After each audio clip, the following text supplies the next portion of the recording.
नमस्कार दोस्तों, आप देख रहे हैं बेनकाब भ्रष्टाचार न्यूज चैनल और बेनकाब भ्रष्टाचार न्यूज चैनल में आप सभी दर्शकों का स्वागत है। जैसा कि आप सब जानते हैं कि जिस शख्सियत से मिलने के लिए आज हमारी टीम यहां पर पहुंची है, हम इस समय उत्तर प्रदेश के जनपद बहराइच के विकासखंड नवाबगंज के कस्बा नवाबगंज से समित ग्राम पंचायत रहीमनगर के निवासी हमारे बीच युवा नेता ठाकुर विशाल सिंह आपके बीच मौजूद हैं। आप ऑन कैमरा देख पा रहे होंगे और पिछले 2-3 दिनों से आप देख रहे हैं बराबर सोशल साइटों पर इनका एक स्टेटमेंट चल रहा है और कई चीजें सामने आई हैं, जिससे एक युवा नेता के नाते इनकी जिम्मेदारी भी बनती है कि ये अपनी बात शासन प्रशासन के सामने जनता को न्याय दिलाने के लिए रखें।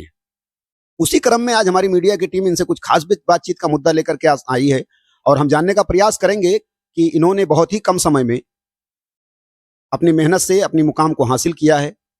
आखिर क्या है इनकी रणनीति, आगे क्या है इनका प्लान, कैसे करेंगे जनता का ये जनता के बीच जनता को न्याय दिलाने के लिए क्या क्या कदम उठाएंगे, इनके मंसूबे क्या हैं, आगे इनका प्लान क्या है। आज जो हमारे बीच हो रहा है, जो ग्राम पंचायत के लोग परेशान हो रहे हैं, तमाम तरीके की परेशानियां उनके पास हैं, उन पर इनकी क्या गतिविधि है, क्या विचार इनका है, हम एक एक मुद्दे को लेकर के इनसे बात करेंगे। और आप सभी दर्शक, हम दोनों की इस खास बातचीत का मुद्दा जो आपके सामने एक शो के रूप में प्रस्तुत है, इसको आप देखेंगे। तो सबसे पहले तो मैं आग्रह करूंगा, जो हमारे बीच के युवा नेता ठाकुर विशाल सिंह हैं, जबकि एक ऐसी शख्सियत है इनको परिचय करवाने का कोई मतलब नहीं है, आप सभी इनसे परिचित हैं, क्योंकि इन्होंने नेतागिरी या समाजसेवी दोनों मुद्दों में अगर हम बात करें तो दोनों सेम ही हैं। और इन्होंने जो अपना कदम बढ़ाया है, इतनी कम उम्र में इन्होंने ये फैसला लिया है समाज सेवा का। जमीनी नेता हैं, इसलिए लोग इनसे परिचित भी हैं और लोग जानते भी हैं। तो हम सबसे पहले तो ठाकुर विशाल सिंह से मैं अनुरोध करूंगा कि वो हमारे दर्शकों को बताएं, अपना परिचय दें। उसके बाद आज का जो खास बातचीत का जो प्रोग्राम है, हम उसे शुरू करते हैं। सबसे पहले आप अपना परिचय। राजू भैया नमस्कार। आप और आपकी पूरी टीम को बहुत बहुत धन्यवाद। बेनकाब भ्रष्टाचार की टीम आज मेरे निवास पे आई है से बात करने। मैं विशाल सिंह ग्राम सभा रहीमनगर का निवासी हूँ और एक जिम्मेदार नागरिक की तरह मैं अपना कर्तव्य निभाता हूँ और साथ में मैं भाजपा का एक छोटा सा कार्यकर्ता भी हूँ। इससे मेरी जिम्मेदारियां और बढ़ जाती हैं कि समाज के प्रति जो हो रहे अत्याचार, जो समस्याएं आ रही हैं, उनको मैं सामने लाऊं और अपने और अपनों के लिए मैं कुछ आगे कार्य करूं। बहुत अच्छा, आपकी सोच बहुत अच्छी है और हर एक कर्मठशील कार्यकर्ता के अंदर ये सोच होनी भी चाहिए। अभी मैं जब आ रहा था तो रास्ते में कुछ सवाल हमारे सामने आए हैं, तो उसमें से मैं पहला सवाल हर सवालों से पहले ही करूंगा, क्योंकि सारे सवालों पर वो पहला सवाल ही घुमा कर आता है। तो सबसे पहला सवाल हमारा आपसे रहेगा, यह जानना चाहती है जनता नेताजी आपसे कि पीड़ित ग्रामीणों के साथ खड़े हैं, आप नेतागिरी कर रहे हैं या सिर्फ राजनीति? इस पर आप क्या कहें? देखिए, आज के समय में जो पीड़ित है ग्राम समाज में, चाहे जिस भी क्षेत्र में, बहुत से ऐसे व्यक्ति होते हैं जो केवल अपने लाभ के लिए उनसे मिलते हैं। ये हो सकता है उनसे उनको वोट का या किसी चीज का लालच हो, तो वो उनसे मिल के उनको बरगला के अपने आप को बड़ा दिखा के काम करना चाहते हैं। लेकिन स्थिति इससे एकदम अनुकूल रहती है भैया। अगर आप किसी के साथ खड़े हैं तो सत्य के साथ खड़े होइए। सत्य के साथ खड़े होंगे तभी जनता आपके साथ खड़ी होगी। और किसी भी ग्रामीण के साथ या किसी भी समाज के आदमी के साथ आप खड़े हैं तो पहले ये तोल मोल कर लीजिए कि वो व्यक्ति सही है कि नहीं सही है। कहीं आप समाज में किसी गलत व्यक्ति के साथ तो नहीं खड़े हैं जिससे आपके ऊपर जो आप जिसके साथ चल रहे हैं फिर लोग आपके ऊपर आरोप लगाएं कि देखो ये गलत व्यक्ति का साथ दे रहा है। तो सबसे पहला तो व्यक्ति को तलाशिए। नेता तो देखते ही है कि भाई क्या कौन सही है कौन गलत है, लेकिन पहले खुद तोल मोल कर लीजिए कि व्यक्ति सही है तभी उसका साथ दीजिए। ये मेरा कहना है आपसे। बिल्कुल सही आपने कहा कि किसी भी व्यक्ति के प्रति अगर हम आवाज उठाते हैं तो सबसे पहले तो मुझे ये जान लेना चाहिए कि इसमें सत्यता क्या है और ये जिस पक्ष में मैं मदद कर रहा हूं, जिसके पक्ष में मैं जा रहा हूं, क्या वास्तविक में ये न्याय पाने योग्य है या कहीं से ये पावर का दुरुपयोग कर रहा है। ये बात आपकी अच्छी लगी। दूसरा सवाल हमारा आपसे है, गांव में लगातार कमजोर वर्गों और आम ग्रामीणों पर अत्याचार के मामले सामने आ रहे हैं। एक युवा नेता के तौर पर आपने इन पीड़ितों को न्याय दिलाने के लिए अब तक धरातल पर क्या ठोस कदम उठाए हैं? ये आपकी बात राजू भैया बिल्कुल सही है कि जो आपने बात रखी, वास्तविकता है आज के समाज में कि लोग पीड़ित हैं। बहुत सारे लोग ऐसे हैं जिनको न्याय नहीं मिल पाता है, क्योंकि समाज की खराब व्यवस्था ऐसी बन गई है कि जैसे ही मामला गांव क्षेत्र में आता है, गांव क्षेत्र में दो पक्ष हो जाते हैं। वहाँ ये लोग ये नहीं देखते कि ये व्यक्ति सही है या ये व्यक्ति गलत है। वहाँ ये लोग ये देखते हैं कि ये मेरा आदमी है, ये तुम्हारा आदमी है। तो ये हो जाती है, तुरंत दो पक्ष हो जाता है। मामला अगर थाने तक भी गया तो वहाँ भी दो पक्ष लेके जाते हैं। इसीलिए सबसे बड़ी कमी हमारे अंदर है। तो हम ही लोग पहले तोल मोल कर लें, हम लोग देख लें कि कौन व्यक्ति सही है, तो आप उसका साथ दें। और अगर वो फंस रहा है, चाहे वो कमजोर हो, चाहे वो अगड़ा हो, चाहे पिछड़ा हो, चाहे वो जिस जाति का हो, चाहे वो हिंदू हो, चाहे मुसलमान हो, हम लोग भाजपा से जुड़े हुए हैं, योगी जी के सिद्धांतों पे चलते हैं। किसी भी पीड़ित पक्ष को और पीड़ित पक्ष के साथ किसी भी प्रकार की समस्या नहीं देना आना चाहिए, ऐसा हमारा मानना है। और सही है, आप तोल मोल तो खैर करना ही चाहिए। देखिए, सबसे बड़ी बात एक और निकल कर सामने आ रही है। आप युवा नेता हैं, आप भ्रष्टाचार के विरुद्ध आवाज उठा रहे हैं, बहुत अच्छी बात है। लेकिन अभी कुछ चीजें और भी हैं, जैसे कि एक छोटा सा सवाल हमारा है, गांव की महिलाओं और बेटियों की सुरक्षा को लेकर के इस समय क्या स्थिति है? क्या वो अपने आप को खुद सुरक्षित महसूस करती हैं? ये बहुत ये तो मैं अभी देख के रहा हूँ, ऐसा एक मामला देख के रहा हूँ। हमारी ग्राम सभा में ही हुआ है, कई मामले ऐसे आ चुके हैं। सबसे बड़ा योगदान हमारे ग्राम प्रधानों का होता है। ग्राम प्रधान चाहे तो वो जो मामले वाले मामले हैं, वो आपके ग्राम प्रधान के माध्यम से आगे बढ़ते हैं, क्योंकि भाई वो हमारा प्रधान है, हमारा अगुवा है। उसके मार्फत हम लोग थाने जाते हैं, उसके मार्फत हम लोग जिला जाते हैं, उसके मार्फत हम लोग सांसद जी, विधायक जी के वहाँ जाते हैं। मतलब एक प्रधान को हम लोग मानते हैं कि प्रधान हमारा प्रतिनिधि। ये अगर प्रधान अपनी जिम्मेदारी स्वयं सही से निभाना चालू कर दें, ये मामले और इनका न्याय बहुत जल्दी आदमी को मिलेगा। हमारे वहाँ मामला जो आया भैया, मामला हमारे वहाँ एक बेटी का ऐसा मामला हुआ है, उसका इस्तेमाल किया गया। 16-17 साल 18 साल की बेटी है, तो पहला फुसला के कुछ लोगों ने गलत कहा था। उसके बाद एक मौलाना गांव था, उसने भी उसको पहला फुसला के उसने गलत किया। जब उसको लगा कि मामला अब ये उजागर हो जाएगा समाज में, तो उसको उन्होंने कहीं भेज दिया था। ये कहिए कि पुलिस की पुलिस का कुछ सहयोग था, आपकी बेटी तो आ गई है, लेकिन कुछ तो ये बेटी के आने का बीच का जो टाइम है, 20-25 जो झेला है बेटी के लोगों ने, अगर हमारे ग्राम प्रधान चाहते तो ऐसा ना होता। इसीलिए मैंने एक समस्त विभाग में भी बोला था और अपने फेसबुक में भी डाला था कि ग्राम प्रधान और समाज के अगवाकार अगर चाह लें तो ऐसे मामलों का निपटान तुरंत आप थाने में कर सकते हैं और पीड़ित को तुरंत न्याय मिल जाए और दोषी को तुरंत सजा मिल जाए। जब थाना आपके साथ है, जब हमारे यहाँ के जो दरोगा एसएचओ साहब हैं रमाशंकर यादव जी, वो 13 साल से लमसम यहाँ पे हैं नवाबगंज में, 13 महीने से हैं। 13 महीनों में उन्होंने बड़ा अच्छा काम किया है। जितने मामले मैंने देखे हैं उनके पास गए हैं, उन्होंने बहुत व्यवस्थित तरीके से उसको निपटाए हैं। लेकिन ऐसा होता है कि कभी कभी राजू भैया उनके पास सही जानकारी नहीं पहुंचती है, कि किसी कारणवश कुछ समय लग जाता है, क्योंकि जो समाज के अगवाकार, मैंने क्या बोला, जो समाज के अगवाकार हैं उनकी जिम्मेदारी है। मिलाकर आप यही कहना चाह रहे हैं कि जो समाज के अगुवाकार हैं, जिनको ग्राम पंचायत की गतिविधियां हैं, ये मौके पर ही सॉल्व कर लेनी चाहिए। जहां तक मेरा मानना है कि पुलिस से ज्यादा जो ग्राम पंचायत के अगुवाकार होते हैं, उनको गांव की गतिविधि की ज्यादा जानकारी होती है और हर छोटी बड़ी कड़ी से वो जुड़े होते हैं। तो बेहतर है अगर वो चाहें और न्याय अगर पक्षपात ना करें या किसी के पावर या आन पावर का प्रयोग ना करें, तो वहां के मौके की जो स्थिति है उसे अनुकूल किया जा सकता है। उसमें कोई बहुत बड़ा इशू नहीं है और ना पुलिस को। लेकिन आपके कहने के मुताबिक पुलिस को कहीं ना कहीं भ्रमित कर दिया जाता है, पुलिस को सही जानकारी नहीं दी जाती है। और पुलिस क्या करती है कि चूंकि आप पावरफुल हैं, आपकी मार्केट में छवि है, तो आपकी बातों पर पुलिस एग्री हो जाती है। पुलिस वहीं पर फेल होती है जहां पर आपकी बातों पर वो विश्वास कर लेती है, अपनी दिमाग नहीं चलाती और उसी का वो फायदा उठा करके दिशे को मोड़ देते हैं। यही है ना।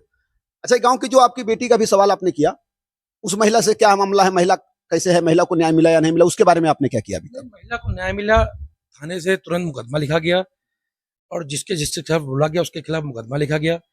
जैसे जिसका नाम नहीं पता था उसको अज्ञात में डाला गया। हमारे एसएचओ साहब ने तुरंत कार्रवाई की, मुकदमा लिखा गया, उसके बाद ढूंढा गया। तो सहयोग, पुलिस के सहयोग से और परिवार के सहयोग से, बेटी के परिवार ने बहुत मेहनत की। उसके भाई ने दौड़ धूप के पुलिस के सहयोग से गया यहाँ से कर्नाटका, बेटी को बरामद किया, बेटी को लेके आया, थाने में बयान हुआ, स्वतंत्र तरीके से थाने में बयान हुआ। फिर अगले दिन वो बहराइच की वहाँ मेडिकल हुआ। कुल मिला के जाँच जितनी भी, वो जितना बयान बेटी ने दिया है उसके आधार पर आप देखें तो अगर ये सही समय पे हो जाता तो बेटी को बहुत जल्दी न्याय, उनके परिवार को बहुत जल्दी न्याय मिलता। अच्छा, कितने दिन हो गया बेटी को घर से लापता हुए? कम से कम 15-17 दिन हुए थे भैया। तो 5-6 दिन तो यही पता नहीं चला कि बेटी गई कहाँ है। जब वो सर्विलांस पे नंबर लगा थाने से, तब जानकारी मिली कि बेटी लमसम कर्नाटका के आसपास की। अच्छा, ये बेटी जो यहाँ से गई, इसमें कहाँ के लोग इन्वॉल्व थे? गांव के लोग थे या बाहर के? तो कैसे ही बेटी वहाँ में? एक व्यक्ति गांव का ही था और एक वहां पे मौलाना पढ़ाने आता था। वो मौलाना भी उसमें इन्वॉल्व था। उसकी जानकारी तो बेटी ने दी, ये तो किसी को पता ही नहीं था। खाली लोग शंका करके बैठे थे। जब बेटी वहाँ कर्नाटका से वापस आई है तब उसने सही जानकारी दी, तब ये पूरी घटनाक्रम की खुली जानकारी तब आई है सामने, कैसे उस बेटी को इस्तेमाल किया गया, उसको कहाँ से कहाँ भेजा गया, कैसे वो आई है। अभी पीड़ित परिवार जो है उनको मतलब किस प्रकार की सहयोग प्रदान किया जाए? उनको किसी प्रकार की कोई धमकी ऐसा तो नहीं कुछ प्राप्त हो रहा है? अभी इसमें क्या है? नहीं नहीं, धमकी उमकी ऐसा कुछ नहीं है, धमकी नहीं दी गई है। और बस ये था कि शुरुआती जांच में हमारे ग्राम से ही लोगों ने सहयोग नहीं किया था, हमारे ग्राम सभा से। अब इसमें हमने क्या बोला, हमने बोला ना कि प्रधान अगवाकार होता है। प्रधान अगर चाहे तो सही जानकारी होनी चाहिए आदमी को। जब प्रधान ने ही सही जानकारी नहीं दी, दूसरे पक्ष के साथ बैठ के ये सब चीजें नहीं करनी चाहिए। बहन बेटियों के मामले में खासकर ये चीजें नहीं करनी चाहिए, क्योंकि पहले भी कुछ ऐसी घटनाएं हुई हैं जहां बहन बेटियों का मामला आता है तो वहां पे वो निष्पक्ष नहीं होते, ऐसा मेरा मानना है। कुछ न कुछ फिलहाल मैंने भी देखा है, ऐसी गतिविधि सामने आती रहती हैं। तो कुल मिलाकर के जो बातें आपने कही हैं ये बहुत सही हैं, और महिलाओं के मामले में पक्षपात करना भी नहीं चाहिए, क्योंकि राजनीति अपनी जगह पर है और महिलाओं का सम्मान अपनी जगह पर है। एक सवाल और है आपसे। ग्रामीणों का आरोप है कि पुलिस पीड़ितों के सुनने के बजाय कुछ रसूखदार का साथ देती है और आम जनता का उत्पीड़न करती है। इस पे आप क्या कहेंगे? देखिए, पुलिस को हम ऐसा नहीं बोल सकते हैं। पुलिस अपना काम निष्पक्ष करती है, ऐसा मेरा मानना है, मैंने देखा भी है। मसला यही फंसता है, अब एक मामला आपके पास थाने में गया, उस मामले को लेके 4 अगवाकार, 4 प्रधान थाने में पहुंच गए। अब पुलिस को थाना भी मैनेज करना है, पुलिस को पीड़ित को न्याय भी दिलाना है। फिर जो 4 समाज के अगवाकार आए हैं, कुल मिलाकर पुलिस कहीं ना कहीं से दबाव में आ जाती है, तभी काम खराब होता दबाव में आती क्या देखिए, लेकिन पुलिस अपने तरह से काम कर देती है राजू भैया। पुलिस का एक काम सिस्टम क्या है, वो सुनेगी सबका, लेकिन काम वो अपने तरीके से करती है राजू है। भैया। करना भी चाहिए, क्योंकि न्याय के आसपास रह करके ही न्याय देना, ये न्याय उचित होगा। और अगर पुलिस दबाव में आकर के काम करने लगी तब तो जनता का कल्याण हो गया। सही कहा आपने। देखिए, सबसे बड़ी बात जो निकलकर सामने आ रही है,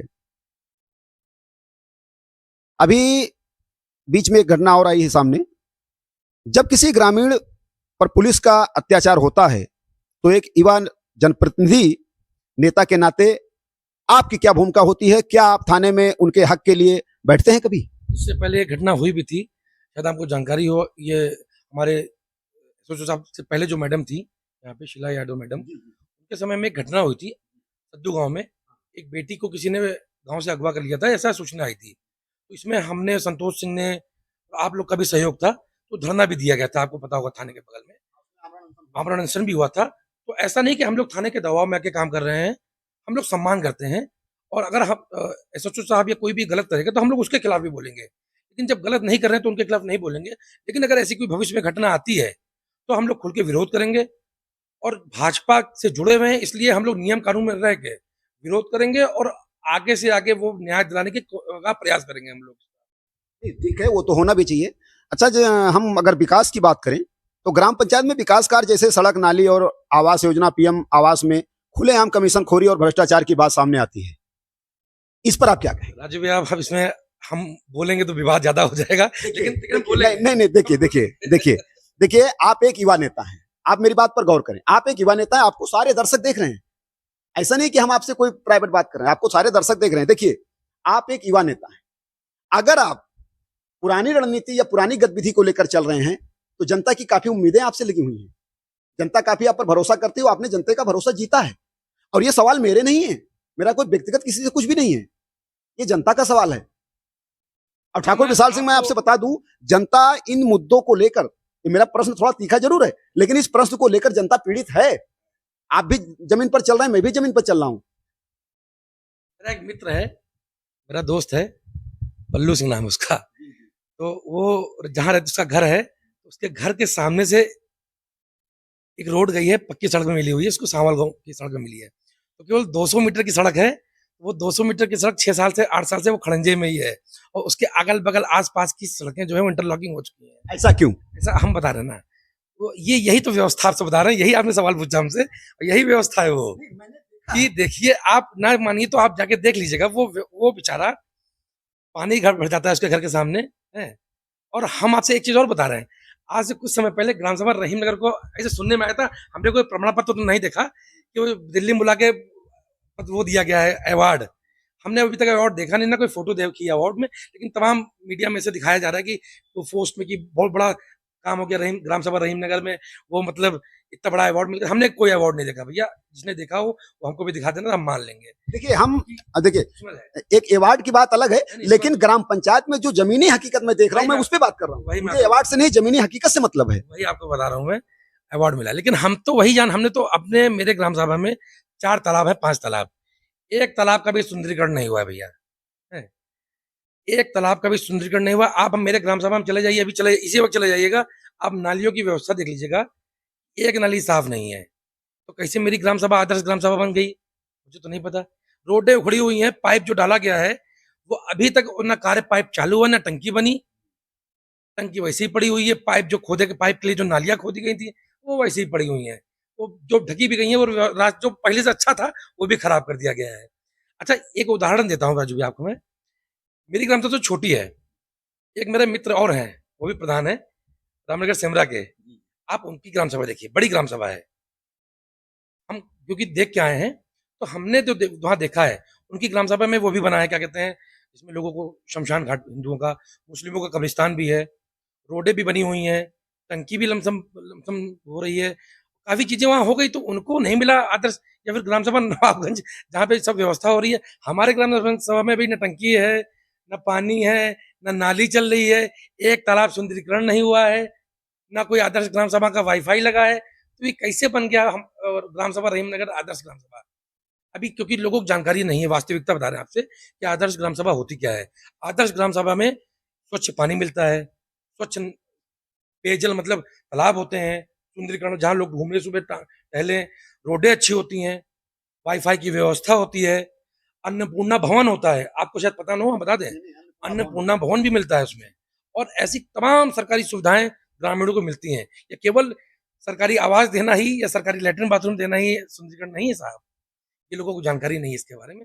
लोगों को जब जानकारी होगी तो वो कुल मिलाकर आदर्श ग्राम सभा तो तभी चयनित होती है जब ग्राम पंचायत में स्वच्छता एक नंबर पर हो, कहीं से भी गंदगी न सामने आए, उसी को आदर्श ग्राम पंचायत कहते हैं। सारी गतिविधि, सारी जो है सेवाएं हो, सारी व्यवस्था व्यवस्थित हो, कहीं से मतलब वो एक भीड़ का हिस्सा नहीं, बल्कि वो ग्राम पंचायत ही अलग हो जाता है कि अन्य ग्राम पंचायत से ये ग्राम पंचायत अलग है, इसीलिए उसका आदर्श ग्राम पंचायत नाम रखा जाता है। एक चीज और बता रहे हैं आपसे, ये तो बिल्कुल सही बात आपने बोला।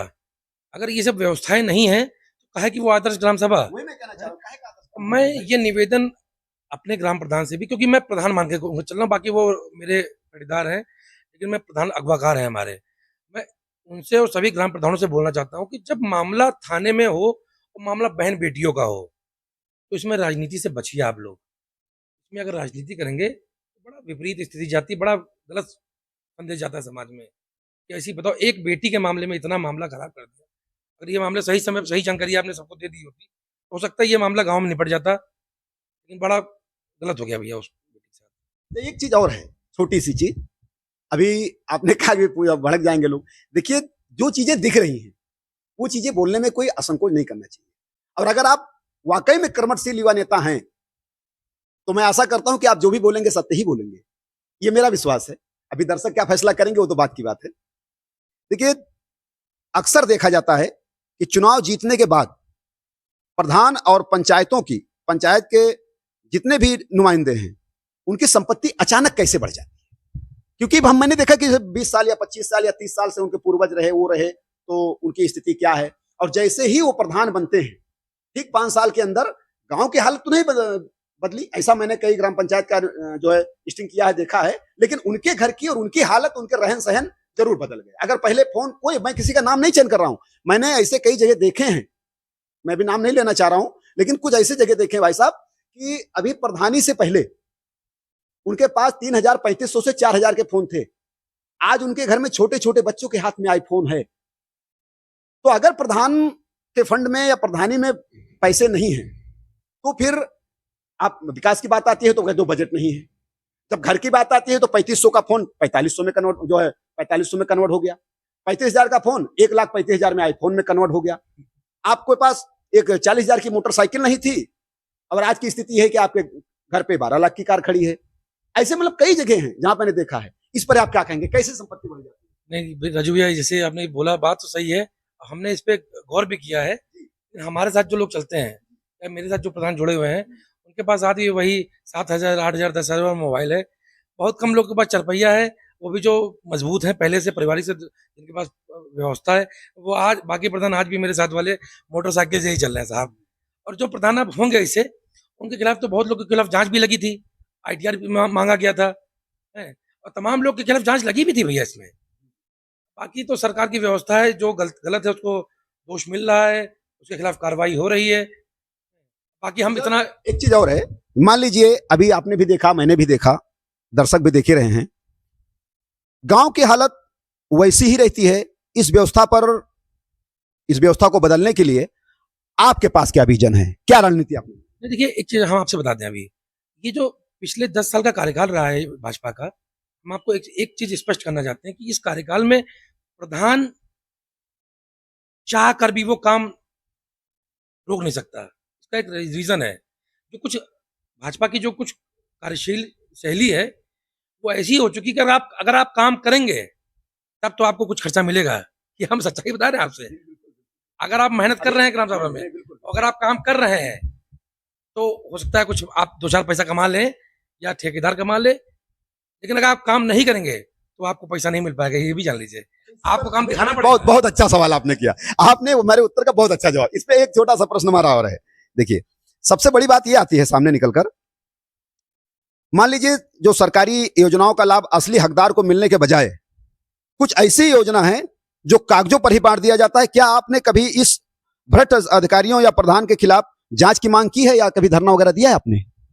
बिल्कुल, ये ऐसे हम फिर आपको बताएंगे। आज से मतलब 1 साल अभी आपका सवाल था कि मतलब होता है, हमने ऐसा कुछ देखा कि मतलब कुछ कागज के कार्य ऐसे होते हैं जो कागजों पर कर दिए जाते हमने हैं। हमारे मित्र ऐसा आपने भी हमने देखा? हमारे मित्र संतोष सिंह ने, जो ग्राम सभा रहीम नगर के ही निवासी हैं, वो भी मीडिया जुड़े हुए हैं।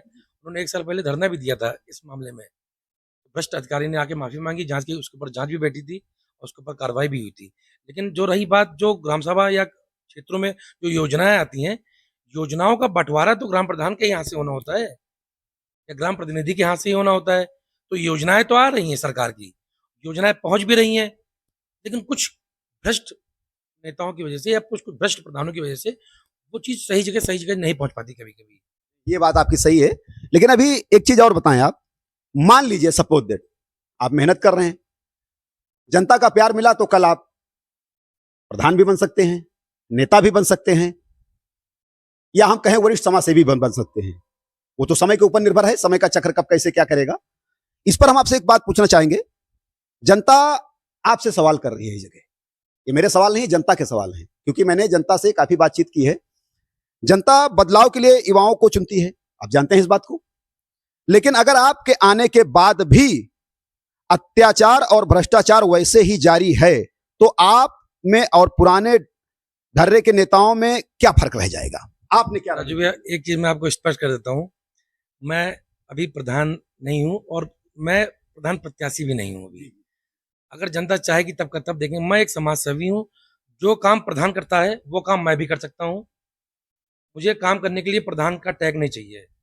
मैं बिना प्रधानी के, बिना प्रधान का पद पाए या बिना किसी पद के मैं अभी भाजपा का एक कोषाध्यक्ष मंडल का, इसके नाते मैं काम कर रहा हूँ। और अगर भविष्य में ऐसा कुछ मिलता है तो सबसे पहली चीज कि भाजपा में जीरो टॉलरेंस है। मतलब हम निचले स्तर का पहला व्यक्ति और अंतिम हुआ 100वां व्यक्ति, जब तक इन 1 से लेकर 100 तक का काम नहीं करेंगे, उस बीच के दायरे को खत्म नहीं करेंगे, तब तक ये बात अब आप लोग नहीं, हर लोग यही चीज़ पूछेंगे कि भैया ऐसा नहीं होगा तो ऐसा कैसे करेंगे आप? देखिए जैसा कि देखा जा रहा है कि जैसे कुछ चीजें ऐसी हैं, जैसे ग्राम पंचायत मैंने देखा, जैसे मान लीजिए सपोज दैट हम आप ही को रख देते हैं। आप मान लीजिए आप पावरफुल हैं, आपकी छवि समाज में बनी है, आप पुलिस प्रशासन के पास बैठते हैं, तो कुछ निचले स्तर के जो जमीनी स्तर के लोग हैं, उनको कहीं ना कहीं भय होता है कि हम भैया के पास जाएं कि ना जाएं, भैया से कुछ कहें कि ना कहें। और कहीं अगर मान लीजिए उस तरीके से ग्राम पंचायत में एक भय भय वाली बात जहां पर आ जाती है, तो उस पर हम एक छोटा सा आपसे सवाल करेंगे कि जो गांव के भयमुक्त और भ्रष्टाचार मुक्त बनाने के लिए आपका अगला कदम क्या होगा? ये बहुत अच्छा प्रश्न पूछा है। ये इसकी तैयारी तो हम अपने 2 साल से कर रहे हैं। आपको बड़ी प्रसन्नता होगी। मैं आपको बताना चाहता हूँ जिस गाँव में मैं रहता हूँ, उस गाँव का नाम है मनिहारन गाँव। उधर में लगभग 55 गाँव हैं, 55 में 54 गाँव मुसलमान के हैं, अकेला मेरा एक हिंदू का घर है। अब मुझे नहीं पता था 2-3 साल पहले क्या होता था, कैसे होता था। जब से मैं अपने इस गाँव में सक्रिय हूँ, 3 साल से मैंने अपने गाँव में, होता नहीं लोग अमर्यादित भाषा में मंचले बोलते हैं। मैंने ऐसे मंचलों को, आवारा लोगों को मैंने अपने गाँव में आना बंद करवा दिया है। मेरे गाँव में आके आप मेरे गाँव वालों को परेशान नहीं कर सकते हैं। अनर्गल उनको बेमतलब बुला नहीं सकते हैं, डाँट नहीं सकते, मार नहीं सकते। साथ में मेरे गाँव में आके विवाद नहीं कर सकते आप। आपको आना है, चाहे वो आप किसी भी पद के आदमी हो, आप आइए, आपका सम्मान है। आप आके बैठिए, कुर्सी मिलेगी, चाय मिलेगा, पानी मिलेगा। लेकिन गाँव में गाँव वालों को आपस में लड़ाना, धमकाना, अफ़वाहें फैलाना, ये मैंने अपने गाँव में बंद करा है। और एक प्रयास मैं और करके चल रहा हूँ कि मेरे गाँव का अगर कोई मामला है, तो ये मामला थाने में ना जाए, वो मामला हमारे गाँव के चौपाल में ही निपट जाए। ऐसा मैं प्रयास कर रहा हूँ, उसमें मैं बहुत सफल भी हो चुका हूँ। यही चीज़ मैं राजू भैया आपको बताना चाहूँगा, यही चीज़ हमारे जितने भी ग्राम प्रतिनिधि हैं, ग्राम प्रधान, उनको भी करनी चाहिए। वो अगर कोई मामला है, तो प्रयास आज से 20 साल 40 साल पहले यही होता था कि वो आपके घर के चौपाल में ही मामला निपटता था भैया। उसके लिए आपको आपने चौपाल की बात कही, मुझे याद आ गया, चौपाल वाली बात याद आ गई। ग्राम पंचायत में खुली बैठक होती है, ऐसा आप भी जानते हैं। और जिसमें जब ग्राम पंचायत में खुली बैठक होती है, जिसमें जो पंच होते हैं गांव के, जो बनाए जाते हैं, उनको बुलाया जाता है, ग्रामीण बुलाए जाते हैं। ग्रामीण बुलाए जाते हैं, उसके बाद योजनाओं की जानकारी दी जाती है और गांव की समस्या सुनी जाती है। क्या कभी ऐसा कुछ हुआ है आपके ग्राम पंचायत में, या आपने उसमें कभी भाग लिया है? नहीं भैया, हमको तो कभी ऐसा बुलाया नहीं गया उन्होंने। प्रधान जी ने हमको बुलाया नहीं है कभी। चौपाल में पता नहीं क्यों नहीं बुलाते, हो सकता है हम अभी अगवाकार नहीं है उनकी नज़र में। उनके ही 2-4-5 आदमी जो आगे पीछे के होते हैं, वही लोग जाते हैं पंचायत करने। नहीं, जैसे जो चौपाल होती है उसमें तो चाहे हमारा आपसे बने या ना बने, चौपाल में तो पूरे ग्राम पंचायत को होना चाहिए सरकार के द्वारा। देखिए चौपाल का जो सिस्टम होता है, उसमें गांव के जो भी लोग होते हैं उनको इकट्ठा करके जो सरकार हमारी क्या कर रही है, आगे कैसे समस्या हो रहा है, क्या सिचुएशन है, कैसे निदान करना है। देखिए हम योजनाओं की जानकारी भी देते हैं और आपकी समस्या को सुनकर अगला कदम भी उठाते हैं कि हमें निदान कैसे करना है। तो क्या ऐसी कभी हुआ, इसकी जानकारी आपको मिली? आप तो युवा नेता हैं, क्षेत्रीय हैं। मेरे भी ग्राम प्रधान हैं वो, और चाहे मेरे ग्राम सभा के जो फिलहाल हैं। और मुझे आज तक इसकी, आपने आज बताया कि ऐसी कोई चौपाल लगती है, मुझे तो पता ही नहीं था इस बारे में। ऐसी कोई चौपाल लगती है भैया, मुझे इस बारे में कोई जानकारी नहीं है। और वास्तविक उदाहरण, ना मुझे किसी भी बुलाया गया, ना मैंने कभी सुना कि चौपाल लगी है। अब हो सकता है कि वो घर में लग गई हो, या फिर वो, इसके बारे में मुझे जानकारी दी भी नहीं गई, ना मुझे जानकारी कहीं अन्य लोगों से मिली है, जो पंच लोग भी हैं। तो मैंने पंच लोग के मुँह से भी ये चीज़ है। अच्छा एक बात बताएं, सबसे बड़ी चीज ये है कि आप इतने कम उम्र में इस तरीके से, क्योंकि देखिए भ्रष्टाचारियों की लिस्ट लंबी है। अगर आप इसकी तुलना करें तो भ्रष्टाचारियों की लिंक लंबी है। और जहां तक मेरा मानना है, उनके हाथ बहुत ऊपर तक होते हैं। तो ऐसे इस जब चारों तरफ पेड़ लगे हैं और चारों तरफ पेड़ में कांटे ही कांटे हैं, उस बीच में आप अपना सफर तय कर रहे हैं, क्या कभी आपने ऐसा कुछ सोचा है कि आपने जो कदम उठाया है, इस पर आपको काफी कठिनाइयों का सामना करना पड़ सकता है? क्या कभी इसके बारे में आपने विचार किया है? मैं क्या, अगर आप भी अच्छा काम कर रहे हैं, तो आपको भी टांग खींचने वाले बहुत लोग मिलेंगे। आप भी खींच लोगे टांग, इस टाइम बता रहे हैं आपको। अगर आप अच्छा काम कर रहे हैं, तो आपके पीछे कोई ना कोई जरूर पड़ा होगा। इसे बता रहा हूँ कि भैया, ये तो समाज की रीत बन गई है। मैं एक चीज बोलना चाहता हूँ इस विषय में, कि जो हमारे बड़े नेता हैं, जो जिले में बैठते हैं, बड़े नेता हैं, उनको सत्य की जानकारी नहीं रहती है। उनको यहाँ के जो प्रतिनिधि जाके बताते हैं, वही वो मान लेते हैं। तो कभी-कभी आप लोग से भी गलती होती है, और आप लोग इसको मानिए। आप लोग ज़मीनी स्तर पे आके देखिए कि क्या चल रहा है, किसके साथ क्या है, कौन किसके साथ जुड़ा हुआ है, तब उस पे विश्वास करिए आप। आप किसी भी ग्राम प्रधान की या किसी भी अगवाकार की बात ऐसे मान लेते हैं, तो आप अपना ही नुकसान करते हैं। अभी ये ग्राम पंचायत में भी सवाल आया था, आपने कहा हमें सरकारी खाद्यान्न से लेकर के कुछ बातें मेरे सामने आई, कुछ लोगों ने मुझसे स्पष्ट कहा, लेकिन जब हम ग्राम पंचायत पर पहुंचे और मौके का मैंने जायजा लेते हुए जब मैंने लोगों से बातचीत करने का जब सिस्टम किया, आपने बातचीत किया, तो बातचीत तो उन्होंने किया, लेकिन बाद में वो खुद फोन करके हमसे निवेदन करने लगे कि भाई साहब आप इस खबर को मत चलाइए।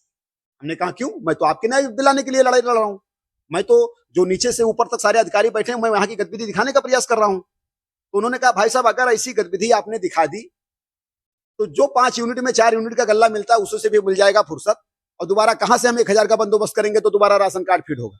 अब बताइए ऐसी ऐसी समस्या है कि मतलब अगर कोई आवाज उठा रहा है तो उसको भी दबाने का प्रयास किया जा रहा है, उसको भी लोग दबा रहे हैं। तो एक युवा नेता के नाते आपकी भी ये जिम्मेदारी बनती है कि ये जो चीजें हैं, हम तो पूरा प्रयास कर ही रहे हैं, लेकिन चूंकि आप पार्टी से संबंधित हैं, आप छोटे कार्यकर्ता हो या बड़े कार्यकर्ता हो, पार्टी का सम्मान बराबर है, ठीक है। जो जैसा मेहनत करेगा उसका परिणाम उसको मिलेगा, उसमें कोई इकबट नहीं है। बट ये है कि इस तरीके से जो कार्य हो रहा है, इसमें कहीं ना कहीं आपकी भी जिम्मेदारी है कि जो मौके के लोग हैं उनकी बारे में जानकारी हासिल करके आप ऊपर शासन को पत्र लिखे, या कभी इस तरीके का कोई पत्राचार हुआ है ऐसा? नहीं, बिल्कुल ऐसे मामले जब हमारे पास आते हैं तो हम लोग उसका बिल्कुल निवारण करते हैं, और हम लोग अपने स्तर से और जो हमारे ग्राम सभा में जैसे जो कोटेदार हैं उनसे मिलते हैं, क्योंकि हमारे ग्राम सभा के जो कोटेदार हैं काफ़ी अच्छे आदमी हैं, बहुत व्यवस्थित तरीके से लोगों को गल्ला वल्ला बांटते हैं। तो जो हमको जानकारी का अभाव रहता है तो हम उनसे पूछ लेते हैं जाके कि भैया जैसे यह व्यक्ति का इसका कि कट गया है नाम, तो उसको किसी और ग्राम सभा का भी आदमी आता है या कहीं का भी, तो हम नहीं, लोग आप तो युवा नेता, आप तो आपका तो पूरा क्षेत्र है, ग्राम पंचायत तो एक छोटा विषय हो गया। आपके ग्राम पंचायत में भले थोड़ी सी ऊंच नीच हो जाए, लेकिन जो अन्य क्षेत्र के लोग आप पर विश्वास करके आप तक आते हैं, तो कहीं ना कहीं उनको तो न्याय चाहिए ना आपसे। हम लोग काम करते हैं, ब्लॉक से लेके सेक्रेटरी से लेके जहाँ जहाँ जाना होता है लेके जाते हैं, उनका काम कराते हैं। काम कोशिश ये करते हैं कि जितनी जल्दी हो सके उनका काम जो है मतलब तो ये क्या मतलब, जैसे इस समय जो आपकी फील्डिंग चल रही है, बहुत अच्छी फील्डिंग है, तो क्या आपने चुनाव में भाग लेने का कुछ फैसला किया है? नहीं, ऐसी मेरी अभी कोई सोच नहीं है चुनाव में भाग लेना ना, ये तो जनता के ऊपर है। नहीं, जैसे जनता से मैंने कुछ लोगों से भी बातचीत की, तो ऐसा क्या है कि मतलब ग्राम पंचायत में कुछ क्या अगला कदम उठाने का कुछ इरादा है आपका? मुझसे बहुत लोग बोलते हैं भैया, मेरे ग्राम सभा से लेके अन्य ग्राम सभा के लोग भी आते हैं, मेरे पास बैठते हैं और मुझसे बहुत बोलते हैं कि अब यहाँ प्रधानी का चुनाव लड़िए, आगे चुनाव लड़िए, जिला पंचायत लड़िए, आगे लड़िए। मैं उनसे सबसे यही कहता हूँ कि ये सब काम आपका है, जब आप हमको कहेंगे कि लड़ो तब हम लड़ेंगे भैया। नहीं, वो ठीक है। जैसे पहले जो चुनाव होते थे, वो पहले जो चुनाव होते थे, उस चुनाव में ये होता था कि जो पूर्वज थे या बड़े बुजुर्ग थे, उनको चुनाव में लाया जाता था। तो उसमें ये होता था कि लोग ये देखते थे कि भाई इन्होंने 3 साल पहले हमारे बेटी की शादी में मदद की थी, इन्होंने हमारे पारिवारिक मामले में मदद की थी, इन्होंने हमारे घर के विषय में इतनी मदद की थी। तो वो चुनाव उस कैटेगरी में हो जाता था। अभी युवा पीढ़ी है, आप युवा नेता हैं, युवा पीढ़ी है, तो युवा पीढ़ी ये विचार कर रही है, युवा पीढ़ी विचार कर रही है। तो इस पे मान लीजिए अगर युवा पीढ़ी का या ग्राम पंचायत का कोई प्रस्ताव आप तक आया, तो क्या निर्णय होगा? बिल्कुल समाज के साथ खड़े हैं, समाज के साथ मजबूती से खड़े रहेंगे, और अगर भविष्य में ऐसा मिला ये पद तो मेहनत से काम करेंगे और निचले स्तर तक काम पहुंचाएंगे भैया। इसमें भेदभाव हिंदू मुस्लिम, महिला पुरुष या अन्य कोई भी जितने भेदभाव होते हैं उनको समाप्त करेंगे भैया। और सबसे बड़ी चीज भैया, मजबूत हाथों को, यहाँ क्या होता है कि जो मजबूत है उनको ही मजबूती दी जा रही है, तो गरीब है उनको तो आवाज मिल ही नहीं रहा है भैया। यही मैं कहना चाह रहा हूं कि जो मजबूत हैं उन्हीं को ये चीजें दी जा रही हैं, उन्हीं के पक्ष में लोग चले जा रहे हैं। अगर उस तरीके का कोई जो देखिए, जो गरीबी देखा होगा, जो गरीबी देखे, दो पहलू होते हैं। चाहे अगर मान लीजिए मुकदमे में कोई बात देखा जाए तो उसमें ABC करके होता है, कोई भी अभियोग पंजीकृत होता है तो उसमें A और B और C की कैटेगरी होती है। इसी प्रकार इसमें भी ABC की कैटेगरी है, कैटेगरी इसमें भी दी गई है। तो अब क्या उस तरीके के लोगों को मौका मिल पाएगा ऐसा कभी?